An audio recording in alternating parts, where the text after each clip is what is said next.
As Jesus was leaving the temple grounds, his disciples pointed out to him the various temple buildings. But he responded, "Do you see all these buildings? I tell you the truth. They will be completely demolished. Not one stone will be left on top of another." Later, Jesus sat on the Mount of Olives. His disciples came to him privately and said, Tell us, when will all this happen? What sign will signal your return and the end of the world? Don't let anyone mislead you. For many will come in my name, claiming, "I am the Messiah." They will deceive many. And you will hear of wars and threats of wars. But don't panic. Yes, these things must take place, but the end won't follow immediately. Nation will go to war against nation, and kingdom against kingdom. There will be famines and earthquakes in many parts of the world. But all this is only the first of the birth pains, with more to come. Then you will be arrested, persecuted, and killed. You will be hated all over the world because you are my follower. And many will turn away from me and betray and hate each other. And many false prophets will appear and will deceive many people. Sin will be rampant everywhere, and the love of many will grow cold. But the one who endures to the end will be saved. And the good news about the kingdom will be preached throughout the whole world, so that all nations will hear it, and then the end will come. The day is coming when you will see what Daniel the prophet spoke about, the sacrilegious object that causes desecration standing in the holy place. Reader, pay attention. Then those in Judea must flee to the hills. A person out on the deck of a roof must not go down into the house to pack. A person out in the field must not return even to get a coat. How terrible it will be for pregnant women and for nursing mothers in those days. And pray that your flight will not be in winter or on the Sabbath. For there will be greater anguish than at any time since the world began, and it will never be so great again. In fact, unless that time of calamity is shortened, not a single person will survive, but it will be shortened for the sake of God's chosen ones. Then if anyone tells you, "Look, here is the Messiah," or "There he is," don't believe it. For false messiahs and false prophets will rise up and perform great signs and wonders so as to deceive, if possible, even God's chosen ones. See, I have warned you about this ahead of time. So if someone tells you, "Look, the Messiah is out in the desert," don't bother to go and look.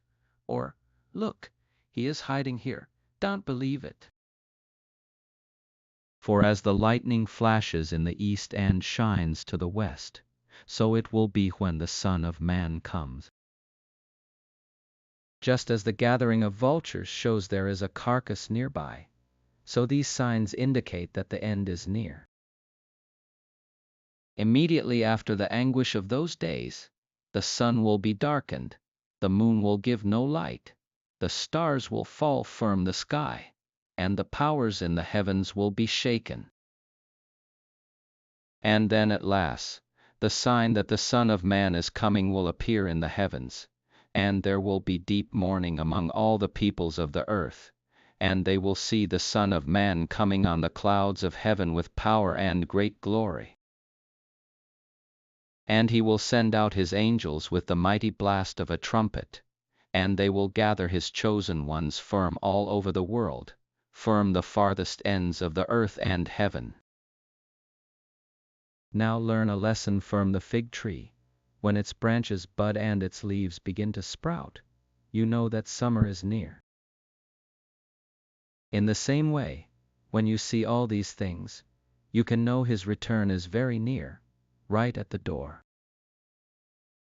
I tell you the truth, this generation will not pass from the scene until all these things take place. Heaven and earth will disappear, but my words will never disappear. However, no one knows the day or hour when these things will happen, not even the angels in heaven or the Son himself. Only the Father knows. When the Son of Man returns, it will be like it was in Noah's day. In those days before the flood, the people were enjoying banquets and parties and weddings right up to the time Noah entered his boat. People didn't realize what was going to happen until the flood came and swept them all away. That is the way it will be when the Son of Man comes. 2 men will be working together in the field, one will be taken, the other left. 2 women will be grinding flour at the mill, one will be taken, the other left. So you too must keep watch, for you don't know what day your Lord is coming. Understand this: if a homeowner knew exactly when a burglar was coming, he would keep watch and not permit his house to be broken into. You also must be ready all the time, for the Son of Man will come when least expected. A faithful, sensible servant is one to whom the master can give the responsibility of managing his other household servants and feeding them. If the master returns and finds that the servant has done a good job, there will be a reward. I tell you the truth, the master will put that servant in charge of all he owns. But what if the servant is evil and thinks, my master won't be back for a while? And he begins beating the other servants, partying, and getting drunk. The master will return unannounced and unexpected. And he will cut the servant to pieces and assign him a place with the hypocrites. In that place there will be weeping and gnashing of teeth.